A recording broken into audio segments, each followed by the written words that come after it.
skies overhead, temperatures in the 80s. Jim Barron is back into the pits, and so is Al Unser Jr. with 21 laps complete. Michael Andretti so far is having a great day. Live as Toyota presents the Grand Prix of Miami, and this just happened, bringing out a full course yellow. The pace car will come out. That's Andre Ribeiro, and he got together with Adrian Fernandez. They're both sitting by the edge of the course. Here it is. Came down on top of him. Well, Ribeiro came right down on Fernandez. That was not Adrian's fault. He's in the Gallus car. That one right there, the Tecate car over Rick Gallus out of Albuquerque. Wasn't allowed his drive forward. You can see Ribeiro just came right down on him. There was nothing he could do. Barely a minor touch, but nonetheless, it was in the turn. All right, let's go pit side, Jackaroo. Well, an uneventful first stop for Michael Andretti. As he came in, they took on 4 tires. They're back out with a full load of fuel. The same cannot be said, however, for Raul Boesel. Boesel got into it with another driver just before the display of the caution, and he actually had to come back in 1 lap too early. Robbie Gordon is in. He's taking on those harder tires. Let's check in with Gary Gerald. More problems for Team Penske. This is Emerson Fittipaldi on the sidelines now. Engine shut down. Changing electronics. I think they're changing the engine control module, the so-called black box. It's more electronics. Al Unser Jr. had been in, was out, came back in. It was a battery that went down and caused the engine to misfire. That's why he was in the second time. So the defending championship team struggling on the streets of Miami, Paul. Well, the second full course yellow of the day. All the teams decided good time to make a pit stop. Good time to get carburetors back on the car. They called to get rid of that electronic. What was that, Sam? Looked like they were really pouring a lot of water through that turbocharger.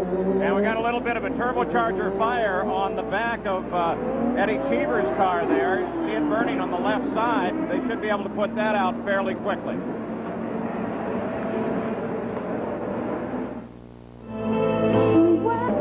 Watching live, Raul Boesel, as he leads the group around. Everybody made pit stops.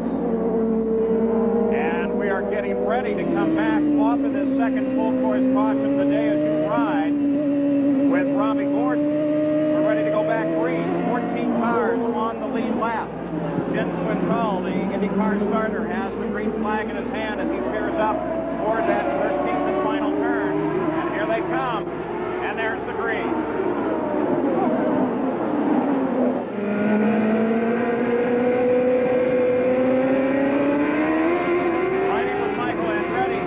Like he just brushed the wall a little bit. That's pretty easy to do at this racetrack.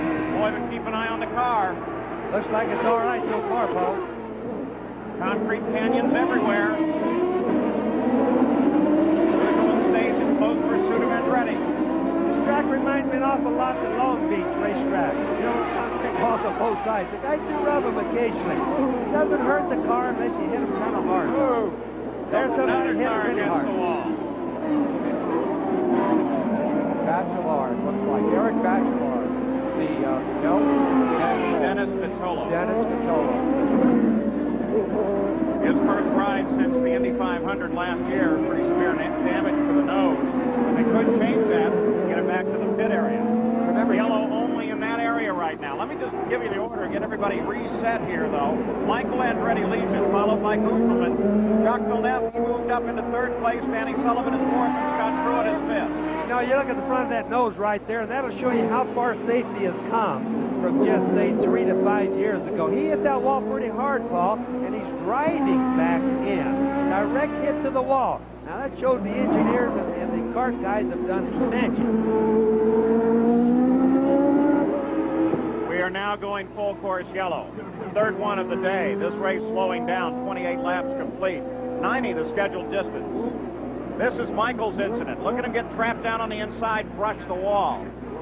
The real question is, did he brush it or did he just kick up a bunch of sand? This is on board with Michael. Watch it, Robbie. Now, what happens is he's trying to pass on the inside, so kind of keep that in mind as we watch this. Gets kind of close. Yes, he did. He got it. That's not dirt. That's a hit. No, that's a full. But remember, if it doesn't break that wheel, the wheel is magnesium, and they're very brittle if they're going to break.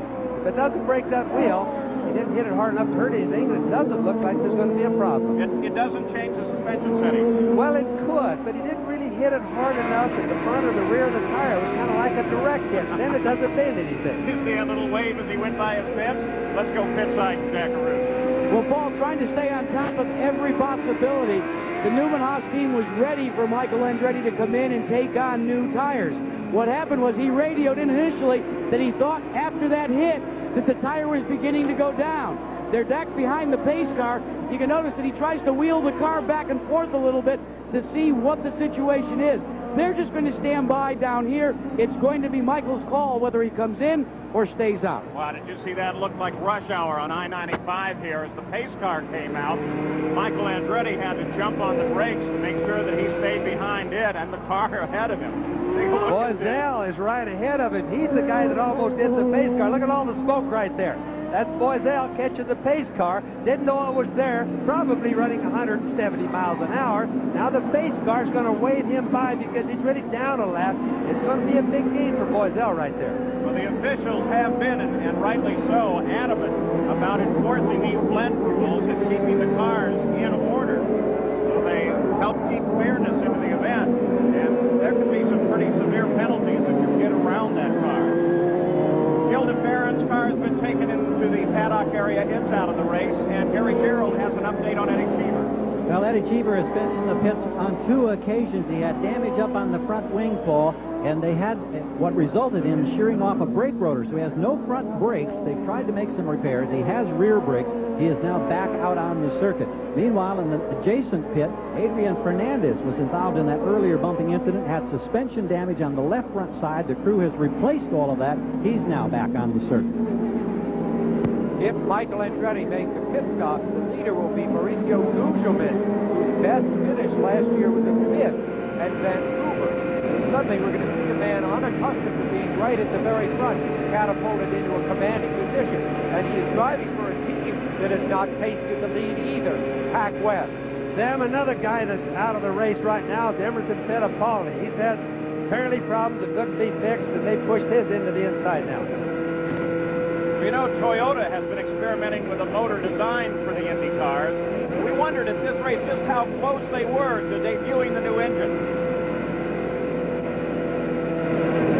It's out to be a part of the, potentially, as an engine supplier, the PPG IndyCar World Series. We're going to be doing a lot of testing this year with Dan Gurney's All-American Racers, with a Toyota engine, with Juan Fangio and P.J. Jones doing the driving chores. And if things go well, hopefully we'll be able to make a debut towards the end of this season. If not, we certainly plan to be here at the Grand Prix of Miami next March. So we're tickled to death, and we're looking forward to a lot of excitement. 30 laps complete, 90 scheduled. First full course, our third full course caution of the day. Michael Andretti is still the leader. Mauricio Gugelmin is second. Jacques Villeneuve has moved from 8th up to 3rd place. And 4th place is Danny Sullivan. 5th is Scott Pruitt. 6th is Bobby Rahal. And Robbie Gordon, who started in 14th, is now 7th. Well, of course, you hear about Toyota possibly coming back with Dan Gurney as the team leader. Bobby, you drove for Dan Gurney. He built the Eagle cars with which you were so successful. It would be great to have him back in this series. Well, not only that, Sam, there's just going to be another new Eagle. Now, I think this is the neatest part about the whole Toyota thing, is Dan Gurney and Toyota building their own thing. So Dan Gurney will be back in the chassis building business. I just talked to